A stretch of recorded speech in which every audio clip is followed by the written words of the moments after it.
We'll just start by introducing ourselves and then we will get right into the presentation. So I am Shalane Garcia Harada and I co-manage the loan library with Paige. I do all the loans for our Tech for Tykes, which is our early intervention program. And we are with the Center for Inclusive Design and Engineering, which is part of CU Denver. And then my name is Paige Garman, and I also co-manage the loan library, like Shalane said, and I am responsible for doing the SWAAC part of the loan library. All right. So just our agenda for today, we're going to just go over the general introduction and what the loan library is. And then we'll show you how to get started and then all the logistics of using the loan library. So I'll go ahead and start with an introduction and an overview of our loan library. So it is jointly funded by the Colorado Department of Education and the Colorado Department of Human Services Early Intervention Colorado programs. They give us money to fund this loan library to purchase equipment for children birth to 3 and also from 3 to 21 in this public school system. And these devices are available for assessment to use as a trial, or if you need a temporary replacement for equipment. And one thing to note that's really important is that only children receiving Part B and Part C services are eligible to trial equipment from the loan library. And that is due to our funding. And if anybody has questions at any time, you can feel free to unmute and we can answer your questions or put them in the chat as well. So we have over 2,000 different devices in the loan library. It's really huge. These are just some of our overarching categories of devices. So we have alternative augmentative communication devices, adapted curricula, adaptive keyboard and mice, books and resources. Something that's really new that we've been working hard on the last year is digital books and activities, cognitive and behavioral supports, educational assistive technology, aids for daily living, literacy supports, mobile devices and accessories, mounts, positioning supports, sensory supports, software, switches, and toys. And there's all sorts of other categories that these can be broken down into, but these are just our general categories of devices. And you can view this, and anyone can actually view the catalog online. And you can come in here to search for any devices that we might have in the library. And this can be sent to your teachers, to parents. Anyone is welcome to come and browse this catalog. It is online and open to browse for everyone. And we can find those links on both the SWAAC and Tech for Tykes websites. And we can send you that link as well in the chat.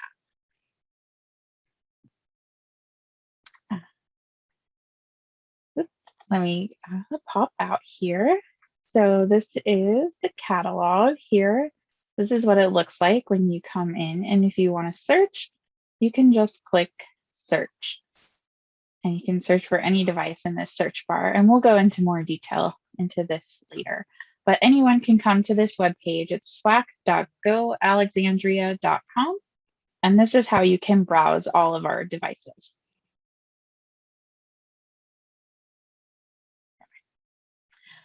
So again, the purpose of the loan library is to provide access to equipment for evaluation and trial purposes.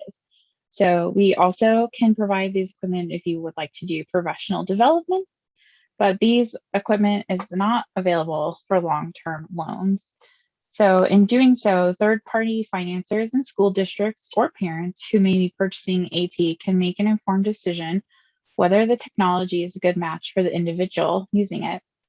And increased interaction with the equipment from the loan library can help SWAAC team members and early intervention consultants, become more proficient with AT devices in order to better serve the children they work with. And again, it's not intended for long-term use. So sometimes things get waitlisted And if that happens, we may not have it in stock, but that doesn't mean that you shouldn't put a hold on it, because that is how we purchase equipment, is through your guys' request. And if we don't have something that you would like to see in the library, you can always send us those suggestions and we will always research it for a potential purchase. All right, thank you, Shalene. Okay, so time to get started on the loan library. All right, so first and foremost, although you're not expected to memorize the loan library policies, please keep in mind there are just a few general responsibilities as a borrower. So before you can start borrowing, you will just need to sign one of these 3 agreements with names and signatures from those mentioned in green letters. For anyone who's currently a loan library borrower, if you're trying to place a hold on an item, this has come up a few times recently, and Alexandria won't let you do it, always reach out to us. There's, sometimes technical issues, but every once in a while there's an agreement that just needs to be updated, at which point we'll just send you a new one and have you re-sign it. So there's just a few policies and procedures that you kind of need to take note of as a borrower. So a few things to keep in mind. Be sure to consider who you're borrowing the equipment for. It's important just to have a good method of keeping track of the equipment and the contents, just as it changes hands. And make sure, I guess the other big thing is that they know when the due date of the equipment is. That's important as well. And in order to keep the equipment in good working condition, it's important to know who will be using it and if there will be adequate supervision, especially for some of our more expensive devices.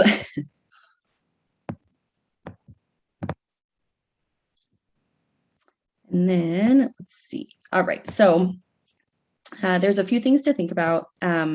Please remember, take care of the equipment and all of the contents as if the device is your own. And upon returning the device, the most important questions to ask yourself are, am I returning this equipment on time? Are all the contents included? And are there any problems with the device that I should communicate to the loan library staff? We'll always include a little sheet with every box that we send out with someone. And so if there's anything wrong with it, if there's a piece broken, if the device won't charge, you can always write it on there or just email us and let us know. And then, so once we get back your signed agreement, we'll set up your login credentials. So I will do that for SWAAC. Shalene will do that for Tech for Tykes and EI. And once we get those set up, you can start borrowing. And then, so after you have this information, you can decide if you'd like to use courier service. So if you're local and you'd like to pick up or drop off your items in person, you're more than welcome to. We're available, most days of the week. We can always arrange a day and time that works best for you if you'd like to pick up locally. Or if you want to utilize the courier service, we just need to verify the location of where the items will be sent beforehand.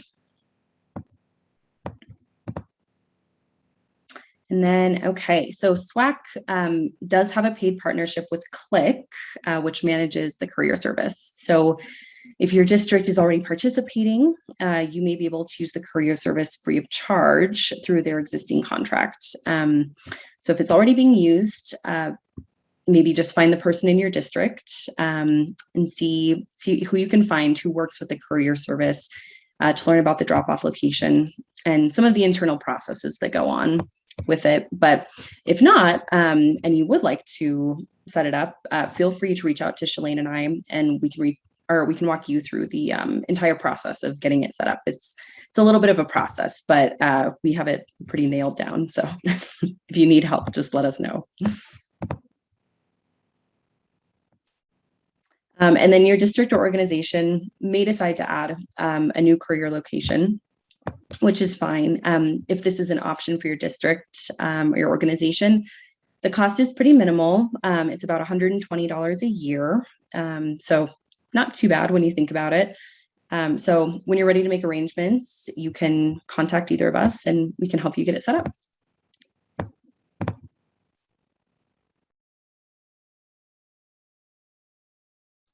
All right. Thank you, Paige. So I will go ahead and show you about actually using the loan library. So before you get started, again, we just want to reiterate the three important things to know before you actually borrow items is that we need to have a signed agreement on file. We need to make sure that you have your login information. And we also need to make sure that you have arranged either a pickup or courier service in order to get the equipment. And if you have taken care of all those three things, then you are ready to get borrowing. So this is the SWAAC website, and these are the links that will take you to the catalog if you ever need to get back there. And I did put the link in the chat. It is just swac.goalexandria.com. And SWAC has 3 A's, if just to reiterate that. So this is our homepage, as you saw, and this is just kind of a description of what each of these buttons do. So this search magnifying glass is going to be your main button. That's where you can click on that and type in any item that you would like to look for. So for example, if you would like to look for an accent, you can type that in and you can see all of our equipment that comes up that has that name or that word in the description. The Scout is just a quick search. We don't really recommend it. The search feature is actually better when looking for equipment and being able to see what we have. The Explorer is another really great feature. It actually breaks down all of our devices into those categories that I talked about earlier, and it lets you explore the devices a little bit more in depth. This helps if you don't really know what you're looking for, but you maybe have some features in mind, or you just want to see what kind of devices fall under certain categories. The Bulletins has that list of search terms and some more in-depth search terms to help you kind of nail down that equipment that you might be looking for. But if you're still not sure, we do have this assisted search request right here underneath the bulletins. And that will take you to a survey that you can fill out, and it comes directly to us. And we can help you try to feature match and give you some suggestions of some devices. Just know that we cannot make recommendations for specific students or clients. Let's see. So your item due dates, if you have an account, if you're a team coordinator or an EI consultant, you can click here to see all of the items that you have checked out and their due dates. And last but not least, a very important step is this item request survey. Every item that gets checked out in the library has to have a survey. And that is due to our funding sources. We are required to report data to them annually, and this helps us with our data collection. So we will not send out an item unless we have that item request survey. So this button is always right there to help you get there quickly. So this is just an overview of, again, the search page. If you have a login, you can click up there to log in after you have already entered the search. And in the search, you can type in any sort of keyword or phrase that you might be looking for. Just know that the search is a little bit picky. So if you don't find it, maybe try the spelling a different way. And again, if you can't just find it at the end of the day, email us and let us know, and we can help you either track down that item or we can look into purchasing it. But this search actually has some great features. So you can filter by medium, which is the overarching category. Let's see, let me come over here. So it's a little bit funky because this is an actual library system and we're using it for assistive technology devices. So you can see our genre is a little bit more specific categories. And the medium is that overarching category. So let's say you were looking for an accent, but you wanted a mount, you could click that and it will filter all those results for you. So just some nice handy features of this search here. And then these are the buttons that you're going to have when you are actually logged in. So the little hand on the book, that is what allows you to actually place a hold on the item. And this allows you to make a list. So if you have some things in mind and you maybe want to send it to one of your teachers, you could make a list and you can print it out and send it to that person. And finally, if you'd like to share a link directly to this search listing for that item, you'll click this share button. It will give you a really long, ugly link, but I promise it works. And once you click that drop down, and you will get this information. So you can click details. That will just give you the description and any other sort of notes that we've put on there. But if you click copies, you can actually see how many copies we have and what their status is. So if we come back here, I'll show you an example. So we have a product link here that you can click on that. And then if you click copies, you can see we have one copy and it's currently available.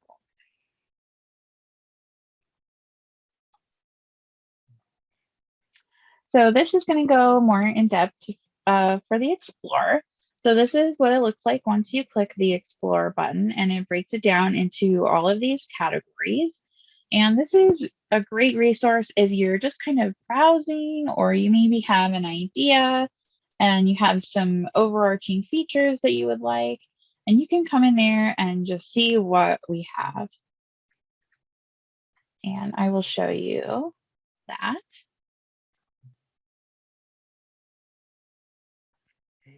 So you can see we have all of our categories here. And if you click this more button, it will take you to the second page. This is where we have all those digital books and activities that I mentioned earlier that our staff has been working so hard on to develop.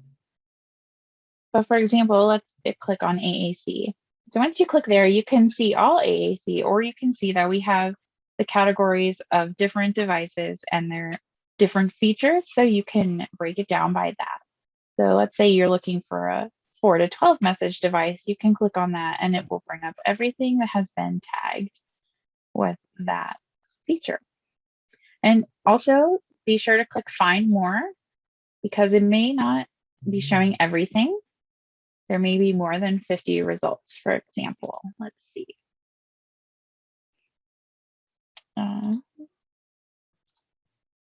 And so sometimes you will have to keep clicking if you want to see everything. Okay, so coming back here, if you've done the Explore and you're still not really sure what you're looking for, again, this assisted search is a great place to go. And you just fill out all the information, and one of our staff members will probably be Chris Perkins, who is a speech language pathologist, review your request, and then she can email you with some suggestions. And again, try not to put client specific information in here, because again, we are not allowed to make recommendations for specific students or clients. This is an overview of that item's due date. So if you have a login, this is the screen it will take you to. And this was my example. You can see I had no items checked out at the time, but if you did, they would show up here and it would show all of your due date. And you can always get there by clicking the account tab at the top.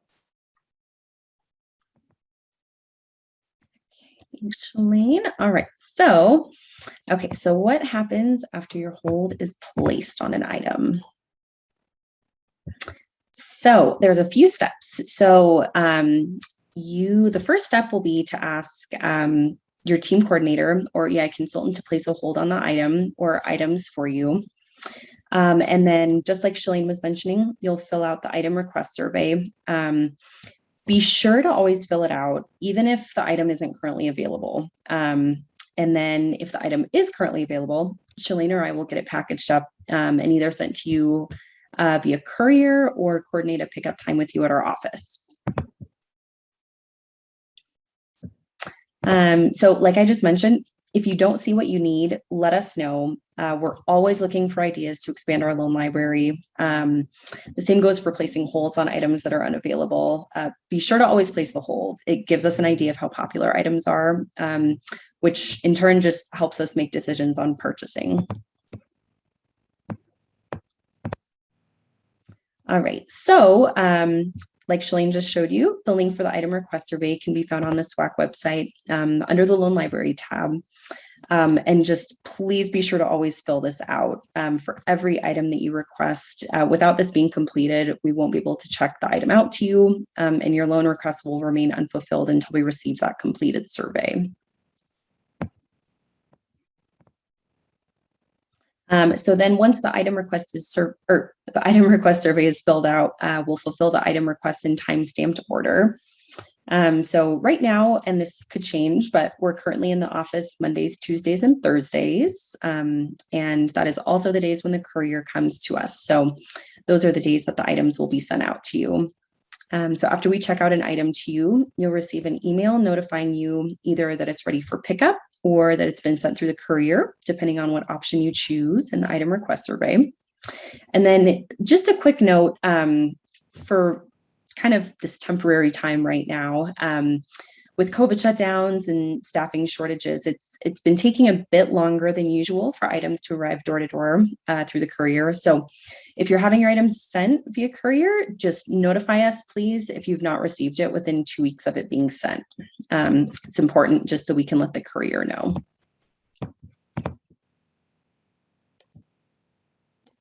All right, and then so the items in the loan library can be checked out for 6 weeks total, which allows for 4 weeks of trial time and then a week of travel time on each side. So 2 weeks total for travel time.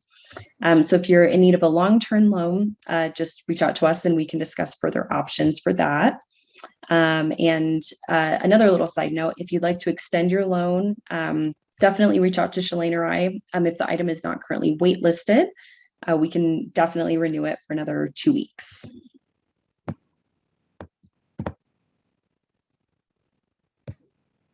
And then, all right, so each month we send out an item overdue and waitlist email. And this is just kind of a reminder for the items that need to be sent back in. So just please be sure to always read through this email and look for any overdue items that you may have. They're also helpful because if you're waiting on an item, you can get a better idea of when it may come back in stock and be available again. All right, and now the last step in this process is returning the equipment. So when you're returning your borrowed equipment, there's a few things to keep in mind. So will the item arrive to us by its due date? That's a big one to consider, especially right now with the courier being a little bit more delayed. It's just important to keep that in mind when you're sending things back. You'll always want to make sure that it's cleaned and wrapped in a way that'll prevent it from being damaged in transport. And I mean, this goes for the courier service and even just picking and dropping off at our office, just making sure that it's safe, tucked away in a box and won't get damaged in the car too. And then you'll always want to make sure that all of the contents are present in the box. Some items are just, one thing, other items have, 500 pieces. That's an exaggeration, but it's just good to make sure that you have all the pieces in there. And we do provide contents lists with every item that we send out. So be sure to check that before you send it back. And then if there's any issues with the equipment, just make sure that you note it on that sheet. And once the equipment is received and checked over by SWAAC, you'll receive an email with an item follow-up survey. So in conclusion, please don't hesitate to reach out if you have any questions or concerns. Both Shalane and I are here to help, and we're just looking forward to meeting and working with all of you.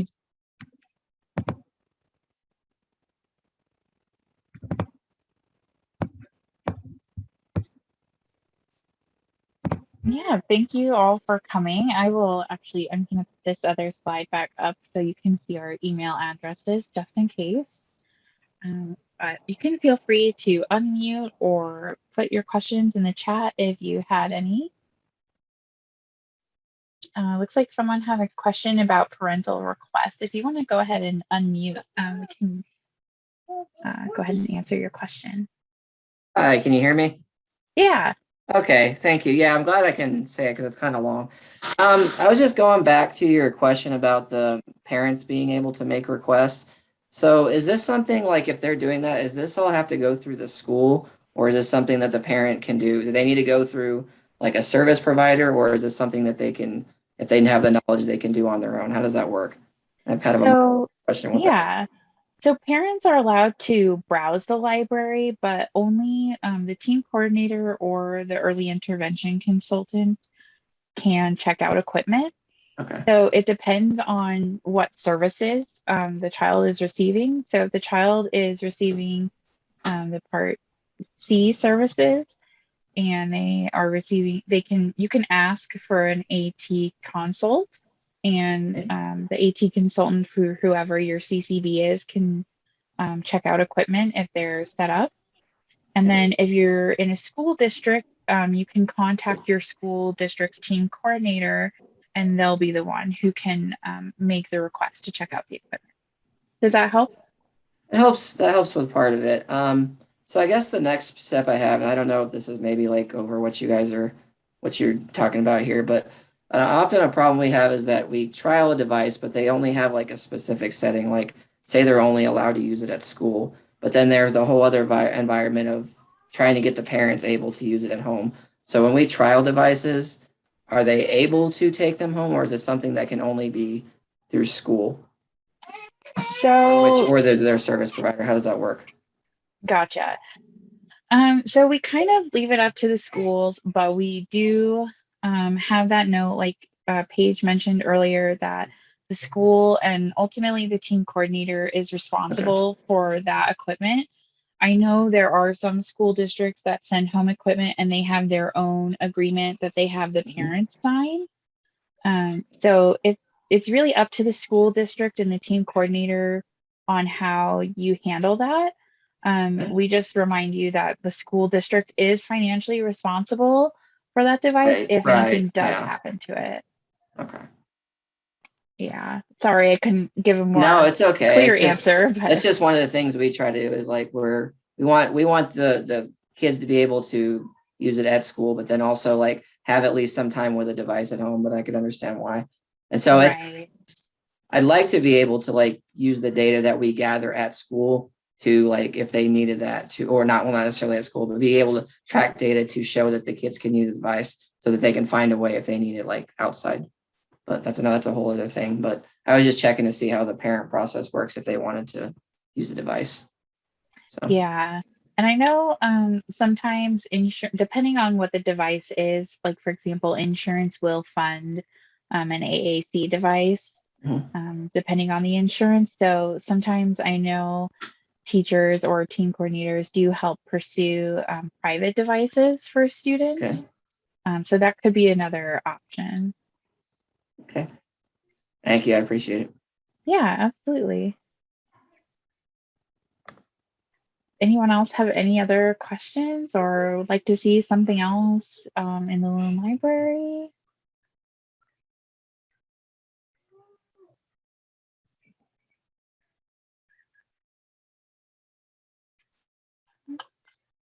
Okay, well, I think if no one else has any other questions, we really thank you for coming today. And again, if you have any questions about anything, using the library, can't find a device, feel free to reach out to Paige or I at any time. We are so happy to help you guys. And the Lion Library has so much in there that it's hard to give a presentation about this and not be able to show you. But if you think of something, let us know.